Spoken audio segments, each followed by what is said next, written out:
While facing severe criticism for its own handling of sexual harassment cases, the Supreme Court today set up a committee to probe complaints, something it astonishingly did not do after its own Vishakha judgment back in 1997. However, this committee will only probe complaints of harassment that take place in the court premises, whereas the law clearly defines the workplace much more broadly.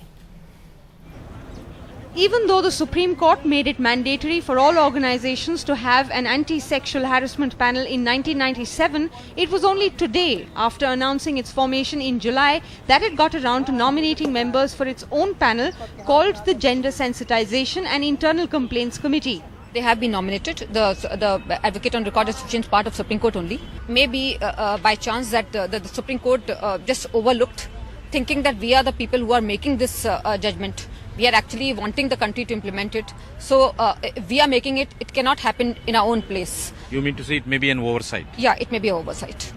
What's surprising is that the new panel will look at cases only on its precincts and not places visited by the employee for work, which is how the Sexual Harassment Act defines the workplace.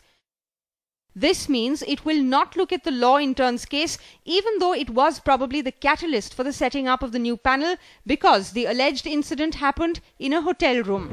The intern's case is being probed by a 3-member committee which does not follow the Vishakha guidelines of having a woman at its head and the presence of an external member. Small wonder then that the law intern who had complained of sexual harassment by a senior and now retired Supreme Court judge said after she was examined by the panel on the 18th of November, "When I appear before the panel, I feel I am being looked at with suspicious eyes. I have to constantly justify that I am not lying. I am not making up the story. I feel humiliated." She also says that Indian law is not equipped to sensitively deal with crimes against women. The law intern's complaint, which first appeared in a blog, encouraged some others to speak up too, but there were also some surprising reactions. Additional Solicitor General Indira Jai Singh said, "I know of a few judges who have asked their Chief Justices to consider removing all female employees and not appoint any female interns." The Supreme Court today finally announced its anti-sexual harassment panel 16 years after they asked everyone else to do it. But is it too late for many? With A. Vaidyanathan at the Supreme Court, Anusya Mathur for NDTV. So does the higher judiciary in this country have double standards when it comes to the issue of sexual harassment? We've all been talking about Tarun Tejpal and the Tehelka case for the last few days, but what about the Indian judiciary? Joining us on the program tonight, the former Chief Justice of the Punjab and Haryana High Court, Justice Mukul Mudgal, joins us from Mumbai. Activist Kavita Srivastav is here in the studio with us. Senior lawyer Vrinda Grover joins us tonight from Delhi. And also joining us from New York via Skype is lawyer Mihira Sood, who actually blogged, if you remember, just weeks earlier about her own experiences of harassment within the legal profession here in India. She's been very outspoken on that and joins us on that Skype connection. Justice Mukul Mudgal, to you first, sir. Today you've had the Supreme Court announcing this 10-member panel to look at complaints of harassment. But do you believe it's come too late, sir? The Vishakha judgment was there in 1997.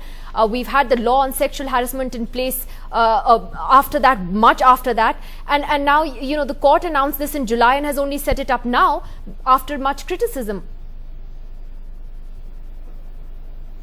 I think it is delayed, and I have a reason to say so, because I was a lawyer in the Vishakha case and I know about it, and I can only say that perhaps it was an oversight.